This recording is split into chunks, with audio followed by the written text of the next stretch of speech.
Jai Gajanan, Ganeshaya Namastubhyam, Herambaya Ekadantine, Swanandavasine Tubhyam, Brahmanaspataye Namaha.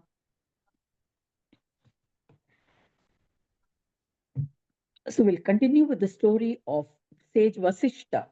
Sage Vasishta was narrating his experience of how he learned the knowledge of Shanti Yoga from Brahma himself. So he continues the story. He says, when Sage Vasishta, after doing a lot of penance, when he saw Ganaraja Prabhu right in front of him, manifest after doing that mantra japa according to the initiation which he received from Brahmadeva, he did the Ekakshara mantra japa for several hundred years, and Ganaraja Prabhu manifested before him. So that he was ecstatic. He bowed down, prayed before him, did Sashtang Namaskar, and started singing his praise. So let us see what Sage Vasishta sang in praise of Ganesha. He says, आध्येयं धरणी धन्या पितरौ तप आश्रमः विद्याव्रतादिस्मे धन्यं दर्शनात्ते पदस्य च त्वं कर्ता कारणं सर्व कारणानां न संशयः गम्यागम्यमयः प्रोक्तो वेदे वै वेदवादिभिः सर्वरूपश्च सर्वैस्तं हीनः सर्वप्रकाशकः योगाभेदमयस्त्वं त्वां कथं स्तौमि गणाधिप तथापि भक्तिपाशेन यन्त्रितस्त्वं गजानन अनुग्रहार्थमायातो नामरूपधरो प्रभो त्वदर्शनजबोधेन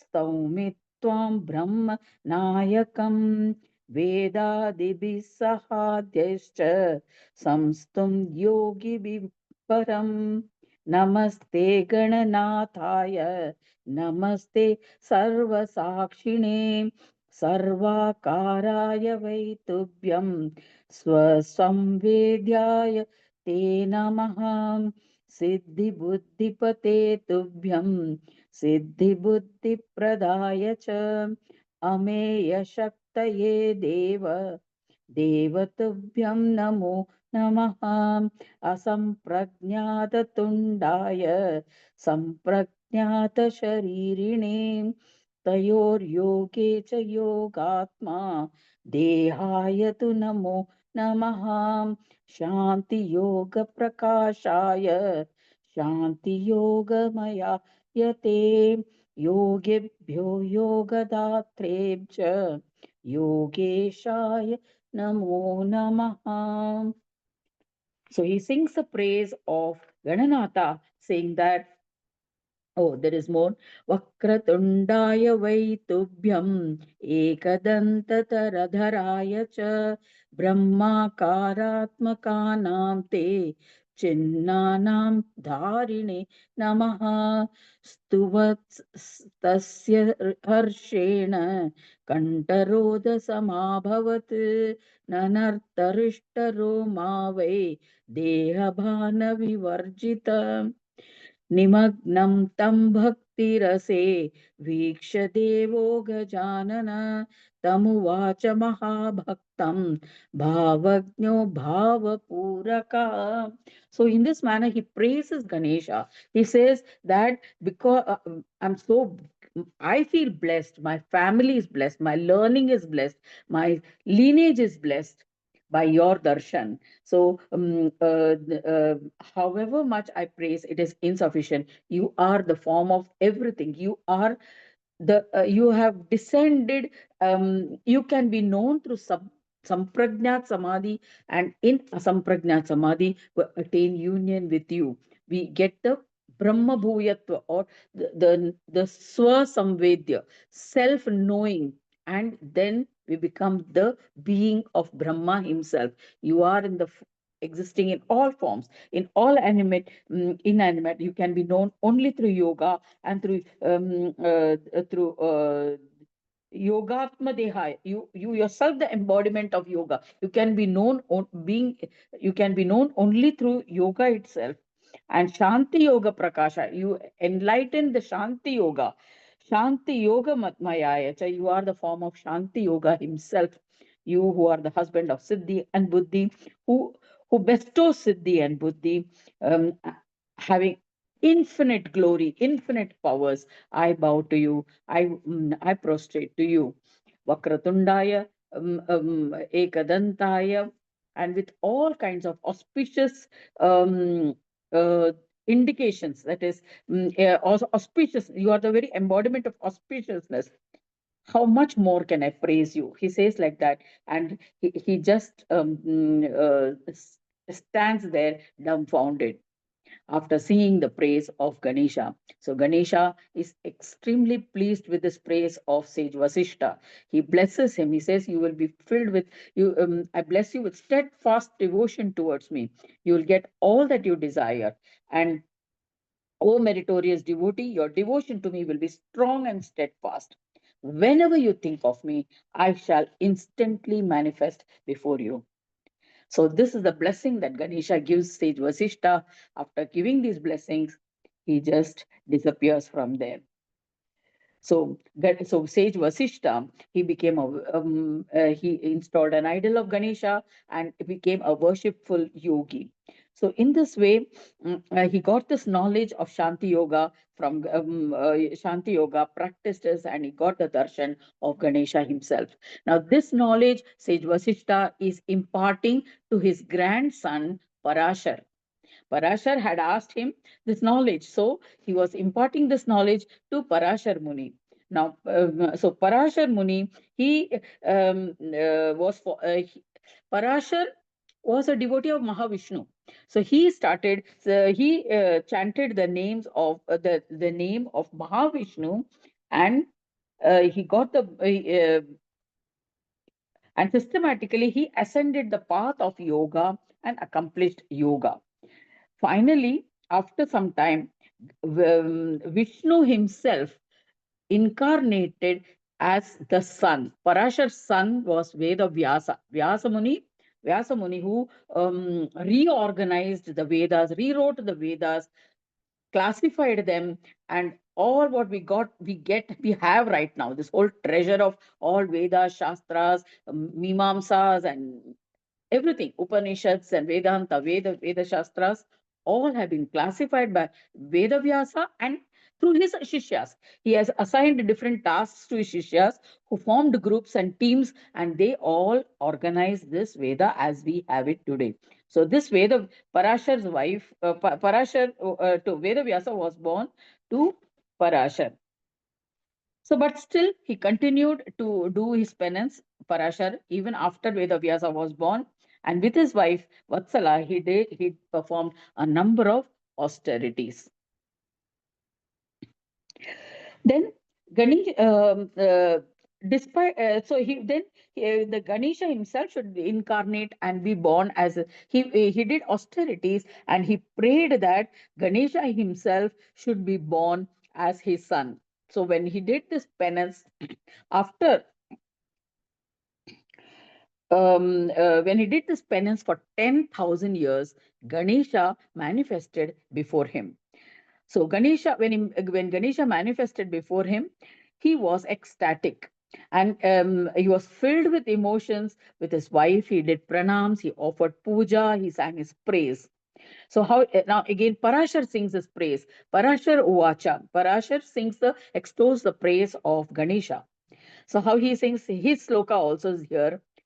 नमस्ते गजवक्त्राय नराकाराय ते नमः नरकुञ्जररूपाय गणेशाय नमो नमः निर्गुणाय गुणाधार रूपिणे परमात्मने परात्पराय देवाय अनादिसिद्धाय ते नमः अनन्तानन्तधाराय अनन्तपाण्यङ्घ्रि रूपिणे अनन्तविभवायैव गकाराय च ते नमः सर्वहीनाय देवाय मायाभ्यां वर्जिताय ते सदा ब्रह्ममयायैव नकाराय नमो नमः तयोश्च स्वामिने तुभ्यं गणेशाय नमो नमः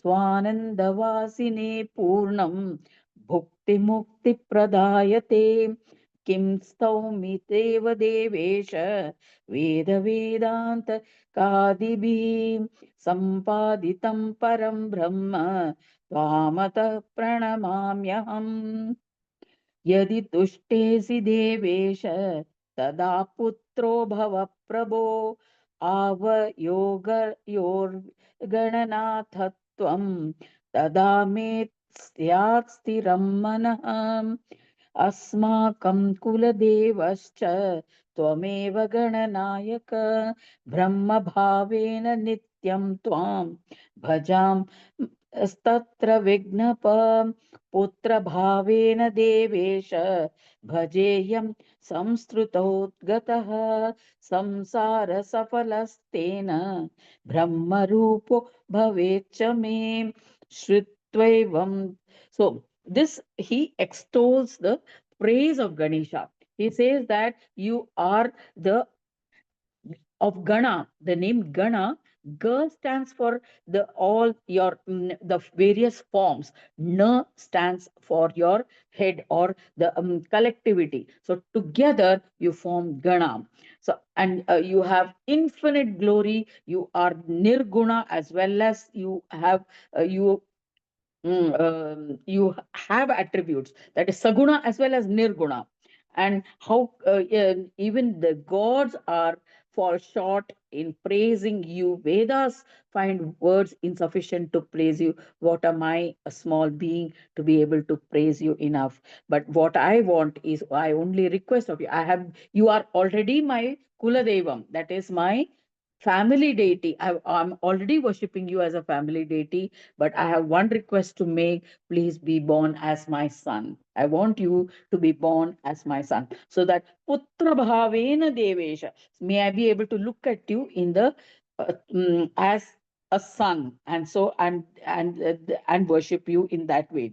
So then I will feel my life is fulfilled. So in this manner, he praises to Ganesha. Ganesha says, Tatastu. Ganesha was also extremely pleased with this praise of this prayer which Parashar sang to him, and he says, "O Brahmin, all your desires will be fulfilled. I shall incarnate as your son to as your son." Now, in this incarnation as Parashar's son, it was with a purpose, and that was to kill Gajasura. There was an asura named Gajasura, and so it was with the purpose of killing Gajasura. So, and then Ganesha says, anyone who recites this prayer will be blessed with all that he desires. They will get all wealth, desires, prosperity, karma, moksha, also liberation. Granting these boons, Ganesha disappears. Brahmanayaka, Brahmanaspati, Ganesha disappears. So Parashara and his wife are living happily. Now, Parashara, after doing this, he is continuing his worship of Ganesha, but he gets this blessing from Ganesha. And in the meanwhile, in the conversation where Mudgalacharya is telling to Daksha Prajapati, Daksha asks, who is this Gajasura?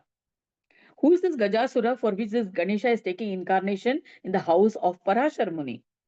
So, so who is this Rakshasa Gajasura? Please tell me that story. And so Mudgalacharya tells Daksha Prajapati, Daksha, about the birth of this Gajasura. So this story, as we all know, Sutta is narrating to Shaunaka. In Dandakaranya, all the Munis are sitting. Sutta is addressing the assembly of all the Munis. So, and he is narrating what he heard from the what Mudgalacharya was telling Daksha Prajapati.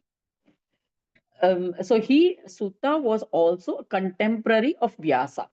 that is contemporary of us. They means they're bandhu. That the students, they were students of Mudgalacharya, and along with Vyasa, he had heard this story. And Mudgala at that time, Mudgalacharya was narrating. So he says what Mudgalacharya told to Daksha Prajapati. So he says Yogendra Mudgalacharya recounted the entire story of Gajasura. So listen to that story, which I am going to recount to you. It's a story that will dissolve all your sins and will grant you liberation. So he says there was he begins the story of Gajasura. There was one asura named Mahishasura, whom we all know. Adishakti Jagadambika killed Mahishasura, took incarnation and to kill Mahishasura. And Mahishasura's son was this Gajasura. Gajasura was Mahishasura's son. So when Mahishasura was killed by Jagadamba, this Gajasura was unable to bear. He was angry. He was ferocious. He was terribly angry with this his father's killing, and so he started. Devas became his permanent enemy. So he started. He says, now I have to take revenge for my father's death by attacking the Devas. So he did penance. He did penance to Shankara. So Shankara, says he chanted the Panchakshara mantra, Om Namah Shivaya, and he did penance for several years. So after 10,000 years, Shiva was pleased, and he manifested before before this Gajasura. So then by that time, after 10,000 years, this Gajasura had become extremely thin. He was just skin and bones when Shiva manifested before him. So when he saw this Gajasura, he felt pity. He felt a little compassion towards him, and he says, "Oh wise one, I am pleased with your penance. What boon should I give you? What do you want? Ask me for a boon. I'm even prepared to give even the slightest, even the most rarest of the boons. I'm prepared to give you. Please ask." So reassured like this, the Asura, Gajasura, he performed the Shodashopachara Puja of Shankara. Shankara has manifested before him. So he did the 16 steps. There are various offerings are made during a puja. So he did this puja of involving 16 steps to Shankara. Shankara was pleased, and he did pranams with all humility. This Gajasura prayed to Shiva. He chanted the Rudra Atharvashirsha, just like Ganesha's Atharvashirsha. We have Rudra Atharvashirsha Suktam, and this also pleased Shankara. So, and he asked. Now he asks for the boon. So, what boon he asked? If you are pleased with me, O Maheshwara, grant me the boon that I shall not be killed by anything which resides in the universe. These asuras are very clever. They just don't want to die. All they think of is holding on to their position. They don't want to die. They want to become master of all three worlds or the entire Brahmanda. And so he says, nobody should kill me. Then grant me sovereignty over Brahmanda and incomparable prowess. Give me all kinds of powers. I do not seek anything else. Yes, I don't seek any larger boon, he's saying. So now this itself, what there's nothing less. So Shankara says, okay, tatastu, and disappeared. He vanished. Means he says that Shankara, he doesn't like sometimes these gods, they don't think twice what these people are asking. So they just say tatastu, and they go away, and then they have to find the solution how to get rid of these people. That becomes a big task. So um, Now, Gajasura, he returned home very happily that, yes, now nobody can touch me. So then he went back and he was happy. He enjoyed. He called all the Daityas. They all assembled together, and Gajasura personally received each one of them, and they all wished him and congratulated him. Shukracharya also arrived there. Shukracharya is their guru of the Daityas. He also arrived there. They all decided to coronate him as a king of the Daityas. So Gajasura was coronated as the king of the Daityas and Danavas, and with their support, he conquered the whole of the earth. Similarly, he went and he conquered. We have seen the process. How do they do? One after the other, ek ek karke, they take their army and go. So like that, he conquered Swargaloka. Seeing this formidable Daityas, Devas they fled in fear from Swargaloka, where all the gods are there. Varuna, Indra, Varuna, Vayu, all of them, they fled in fear. Where they went? They went to Shankara. They went to Kailash to Shankaras. They said, see, Gajasura is after us. He has brought his whole army and he has conquered Swargaloka. Now he is coming here to attack Kailash. So now what are we to do? Shankara then, he says, don't worry, let us battle. So he gathered all the Ganas, all the Devas, along with their army. They decided to battle. But when a fierce battle ensued between both the Devas and Daityas, Daityas fled. At the sight of Shankara, the Gajasura was all the more angry. He released a torrent of arrows. So this it's not one arrow at a time. These people have Maya type of powerful arrows. You just shoot one, it 100 of them spring from all sides, and it attacked the Devas. The Devas were badly bruised. Indra and other Dikpalas, they all ran helter-skelter. Vishnu was wounded. Shankara was filled with wrath when he saw all this destruction. He threw his trident at Gajasura, but it had no impact on the Trishula had no impact on Gajasura. Gajasura was unmoved. Shankara himself had blessed. So no weapons could destroy Gajasura. So the Gajasura suddenly, what he did? He just caught hold of Shankara himself by his feet, and he flung Mahesha on the battlefield. Seeing this, the Devas were gripped with fear. If their own Lord Shankara could be brutally handled like this by this Rakshasa, then what are we? So they ran in all directions. Then Gajasura went to Kailash and he sat and put some Daityas there. He installed or coronated Daityas as rulers of Kailash, and he returned to, and he also appointed, so in Swargaloka, Vaikunta, and all other lokas, he appointed his own people, and he came to the earth and he established a town for himself, and he named it Mahisha. As after his father, he named it Mahisha, established his kingdom there, palace there, and ruled over all the three worlds from this. So this Gajasura, he became all powerful. After passage of considerable period of time, Devas, Brahmins who were living in hiding, the Devas who ran away in all directions, even the Brahmanas, they were living in the caves, in the mountains, in the forests. They were fed up now. So how long they can hide in the mountains? They want to have their own lives. So they contemplated to kill this Gajasura, to get rid of him. So Vishnu proposed a plan. So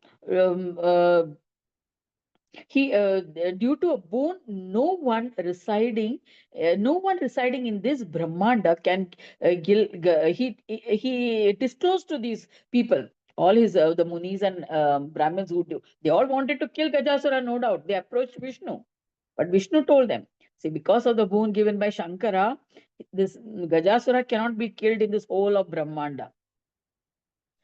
So we can't, there is no way out from any of, there is no solution in these three worlds. So the only solution is Swananda Loka. Swananda Loka is beyond these three worlds.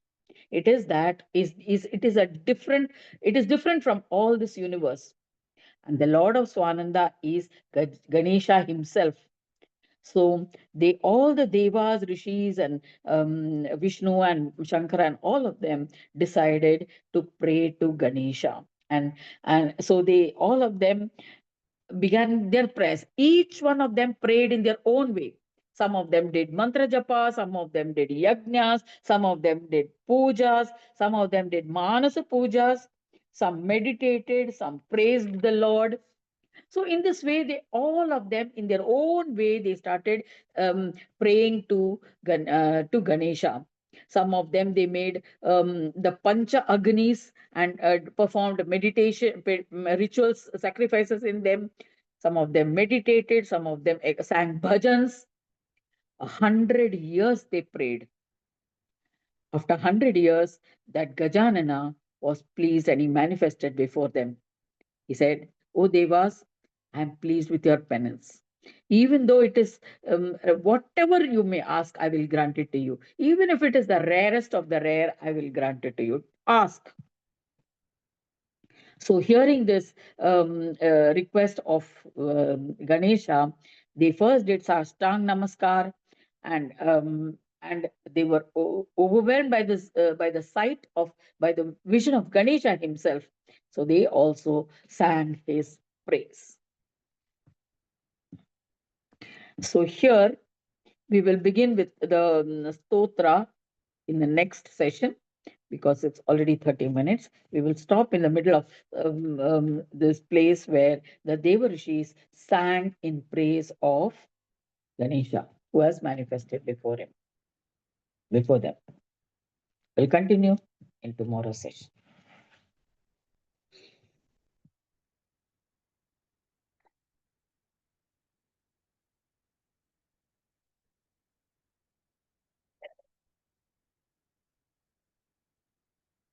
Let us put everything to one side.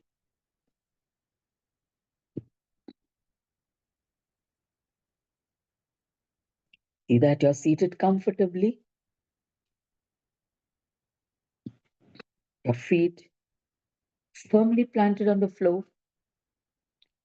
hands on your lap, palms facing upwards, spine erect,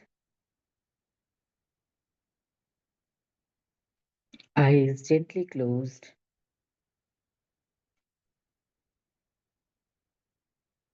Observe yourself.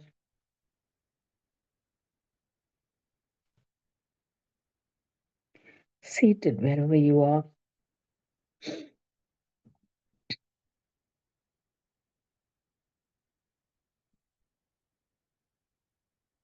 Take a nice deep breath.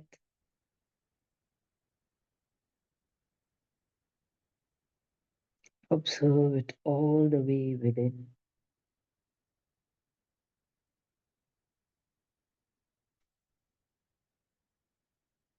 Take a few more breaths.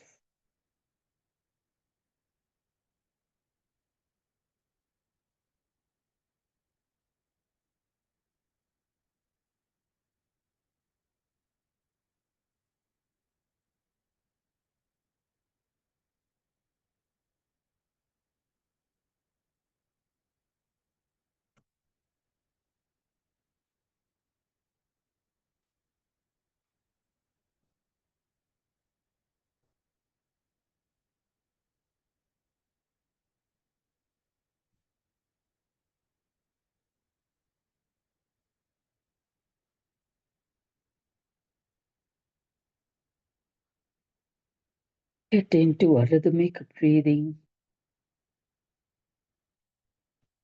Count 1 to 10 as you inhale and 1 to 10 as you exhale.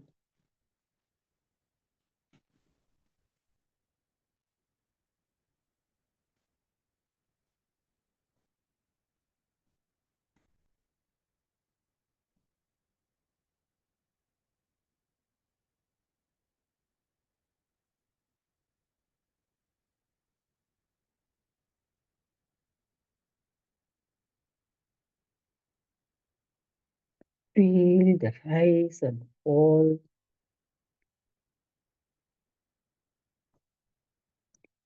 Feel your body expand and contract. A pendulum like movement back and forth.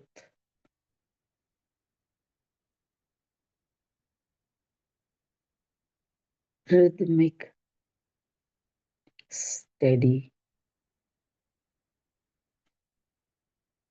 continuous.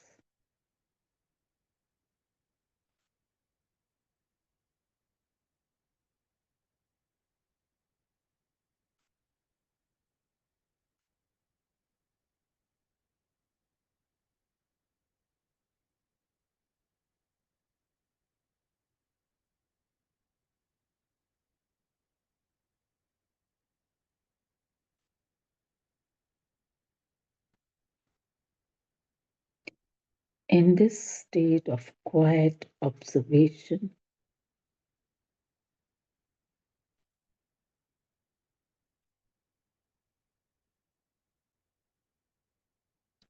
you become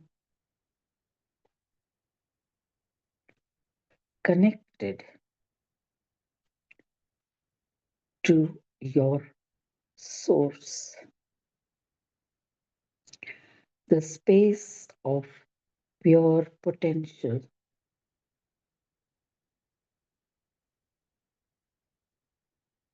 You are not engaged in any thought or action,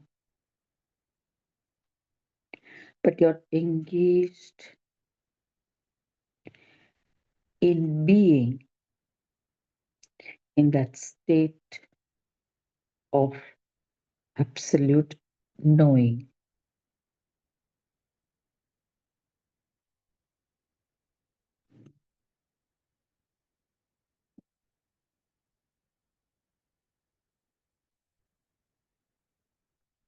It is a state of knowing, not knowledge.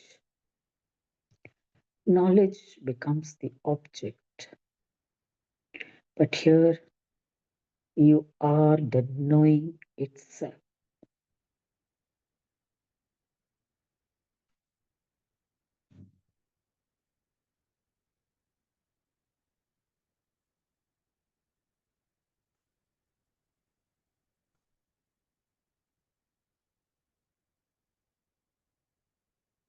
This is a state of pure potential,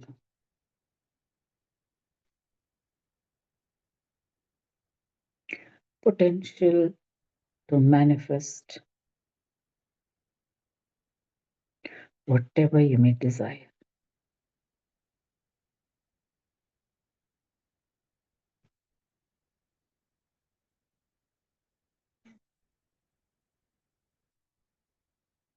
By itself, it has no desires.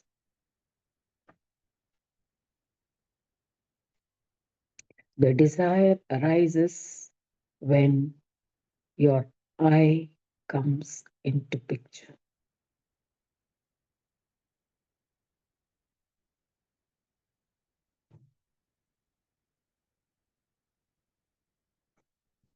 It's the I that wants, that desires,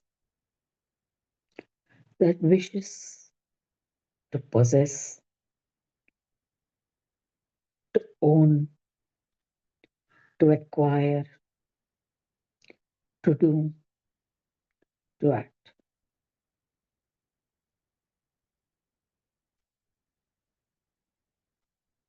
It's this I that gives you an identity, a sense of uniqueness, a personality,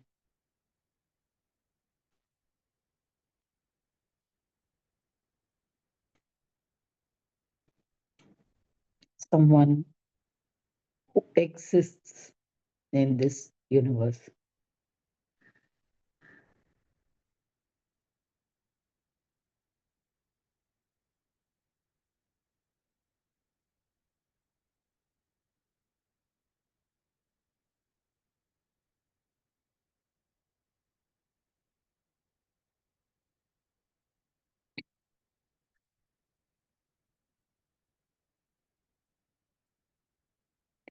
In meditation,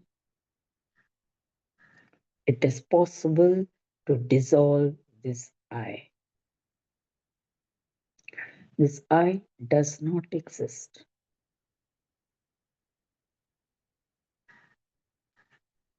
When you enter a state of knowingness, a state of samadhi, a state of meditative union,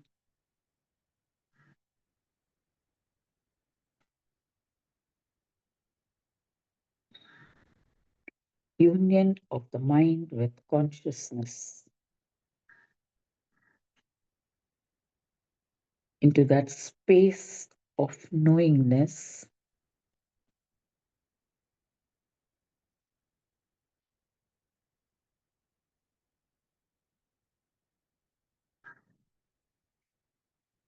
you have risen above your I.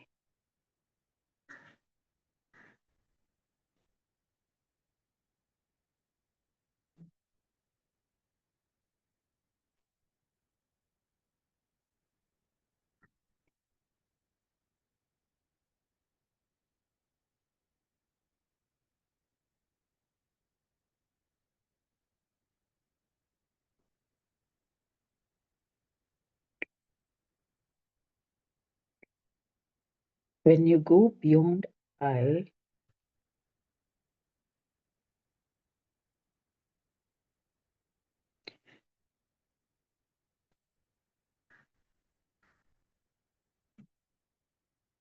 and when you disengage from knowingness, you enter a state of being, just be.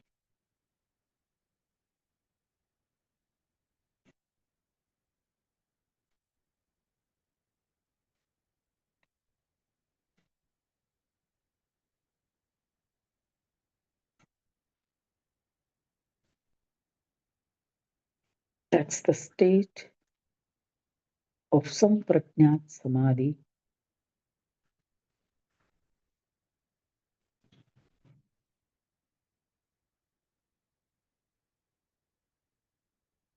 remaining in that state of beingness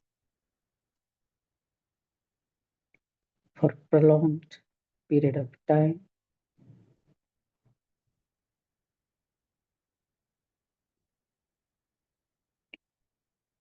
will make you attuned to the state of being.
It's a state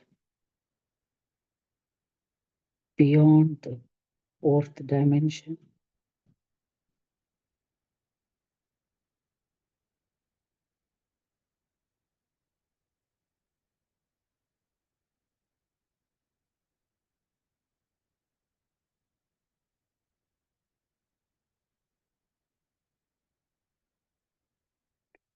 It's a state of you being in this world and yet not of it.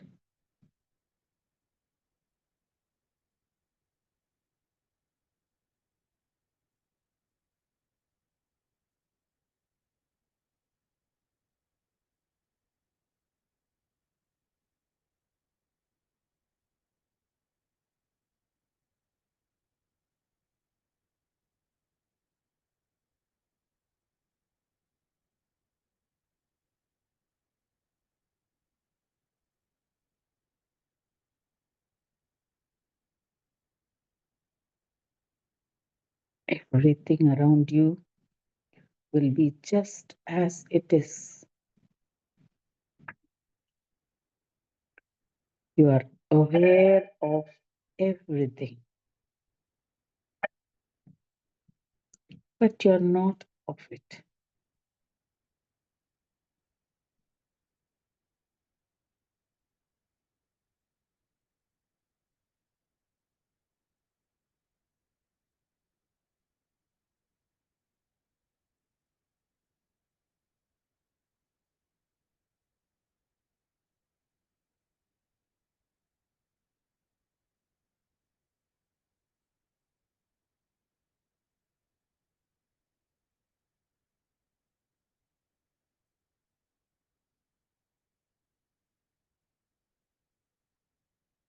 It's one of the deepest part of you.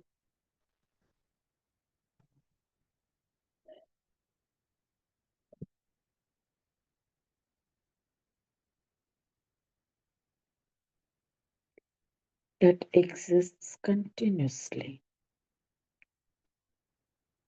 but we are often on the periphery.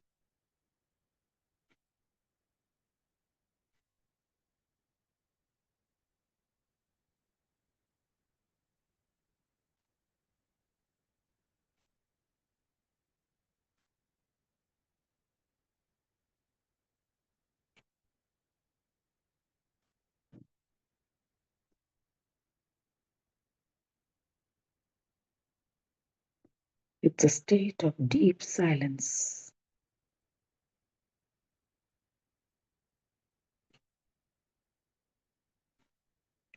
silence in the truest sense of the term,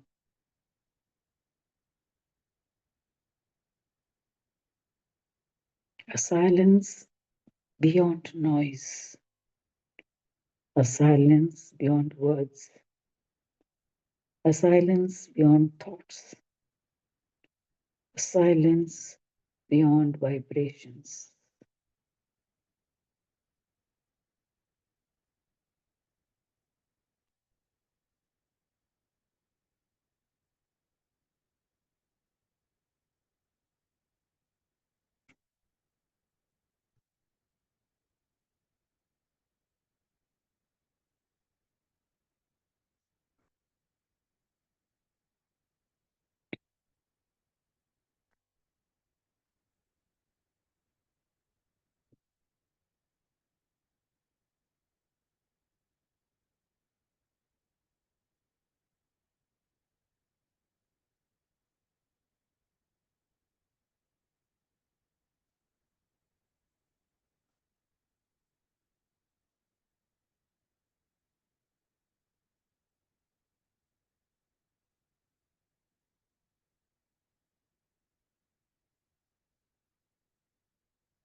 Slowly bring your attention to the bridge of the nose.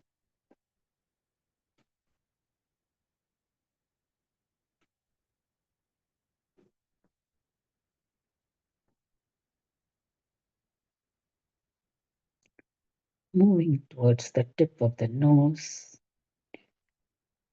Take a nice deep breath, feeling the air into the nostrils.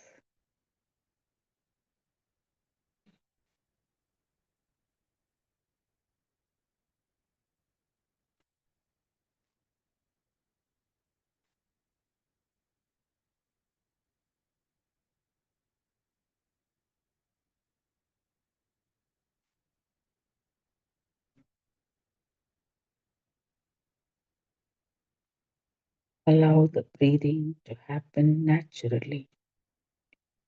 Keep observing it.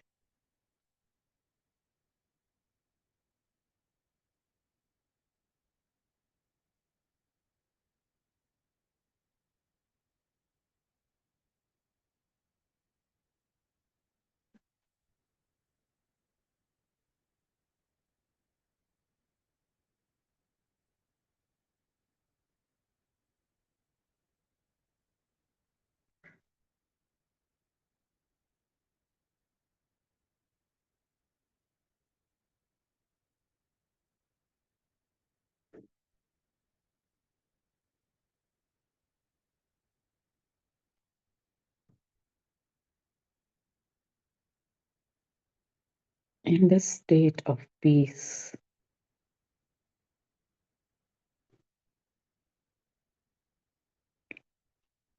it is a state common to all.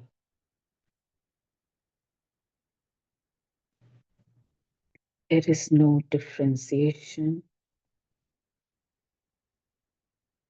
of religion, God, prayer, or rituals.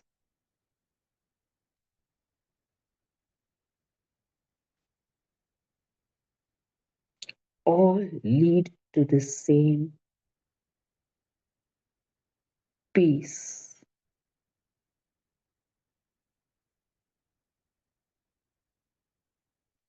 the same silence of knowing, of being,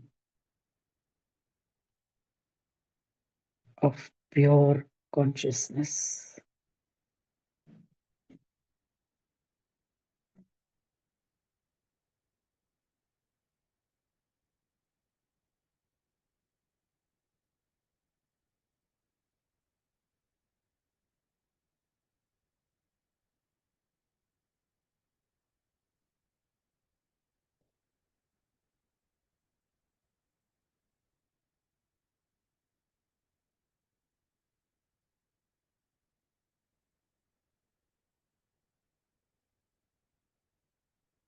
Bring your attention to your body.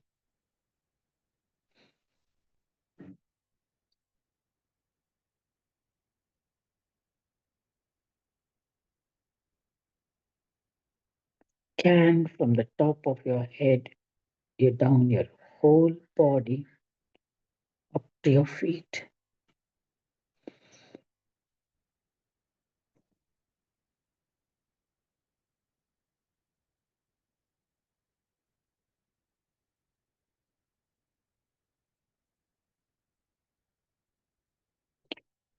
Feel each cell charged with aliveness.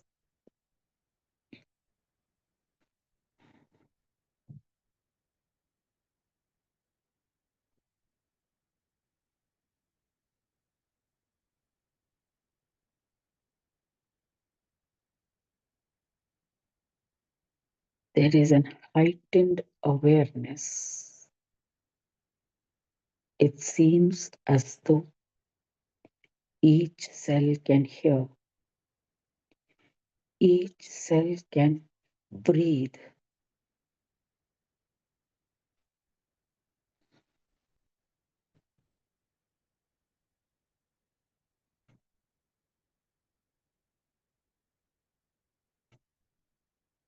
You're not necessarily breathing through your nose.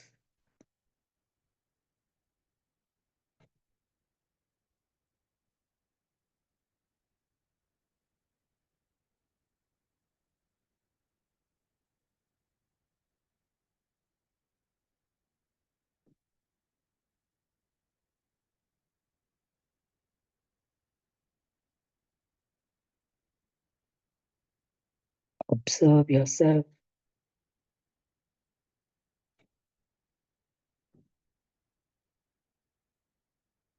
Consciously take a nice deep breath.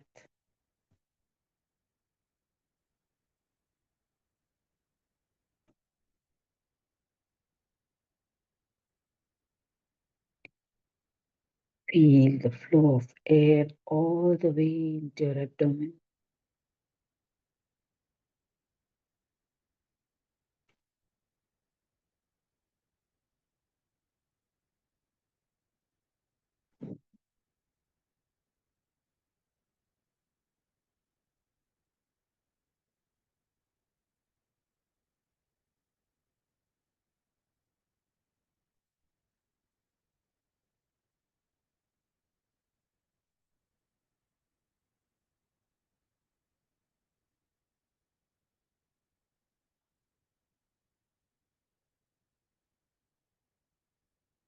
Slowly wriggle your fingers and your toes.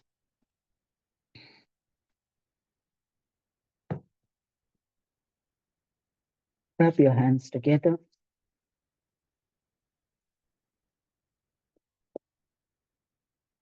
Cup your palms and place it on the eyes.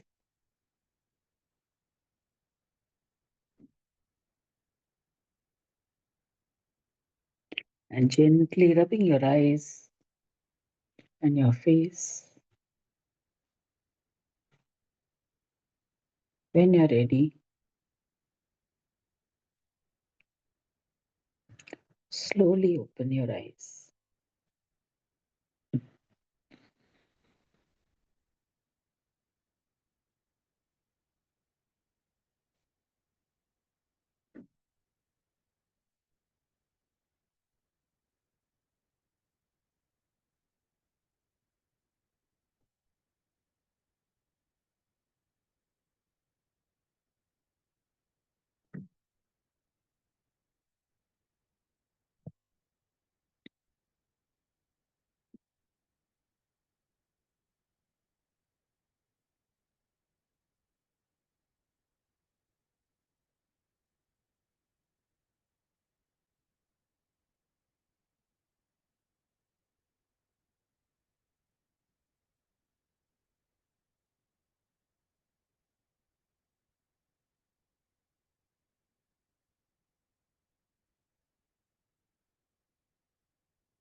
We'll meet tomorrow.